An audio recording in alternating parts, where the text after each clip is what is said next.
that you were Romeo, you were throwing pebbles, and my daddy said stay away from Juliet, and I was crying on the staircase, begging you please don't go.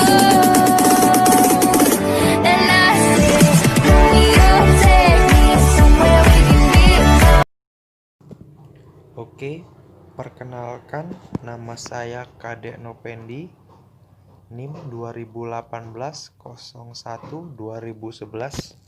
Di sini saya akan menjelaskan tentang getaran. Ya, langsung saja. Banyak pergerakan utama memiliki masalah getaran yang disebabkan oleh ketidakseimbangan inhera pada mesin.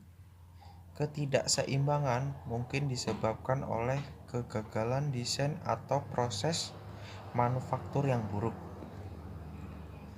Ketakseimbangan pada mesin separator dapat menyebabkan gelombang tanah yang cukup kuat sehingga menimbulkan gangguan pada daerah urban atau perkotaan. Pada turbin getaran dapat menyebabkan kegagalan mekanik yang spektakuler. Pada insinyur, sebelum mampu mencegah kegagalan yang diakibatkan oleh getaran cakram atau cakram pada turbin, secara alami struktur yang didesain untuk mendukung mesin sentrifugal berat seperti motor dan turbin atau mesin reciprocating seperti mesin uap atau gas dan pompa bolak-balik juga mengalami getaran. Pada semua kondisi, struktur atau komponen mesin mengalami getaran sehingga dapat mengalami kegagalan karena kelelahan material sebagai akibat dari getaran berulang dari tegangan yang diduksikan.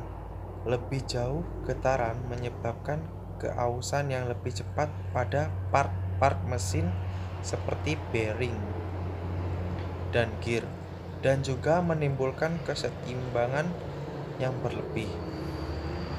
Pada mesin getaran dapat mengeluarkan pengencang seperti bubut atau mur. Pada proses pemotongan logam, getaran dapat menyebabkan goresan dan goncangan sehingga hasil finishing permukaan menjadi lebih buruk. Dan saya di sini melakukan pengukuran getaran yaitu mencapai 5,6 mean. Dan di sini saya akan mengidentifikasi sistem yang mengalami getaran, mengapa dapat terjadi getaran, dan bagaimana cara mengurangi getaran. Nah, di sini saya akan menjelaskan secara mendasar prinsip analisa getaran pada konstruksi secara real. Pemodelan getaran 1. Pemodelan getaran merupakan langkah awal dalam melakukan analisis getaran pada sebuah konstruksi. Tanpa Anda lakukan pemodelan sebuah konstruksi, tidak akan dapat Anda ketahui sistem getarannya. Jadi, pemodelan getaran ini sangat menentukan hasil analisis yang Anda dapatkan. Kesalahan sedikit saja dalam memodelkan, maka hasilnya yang Anda peroleh juga kurang mendekati realita.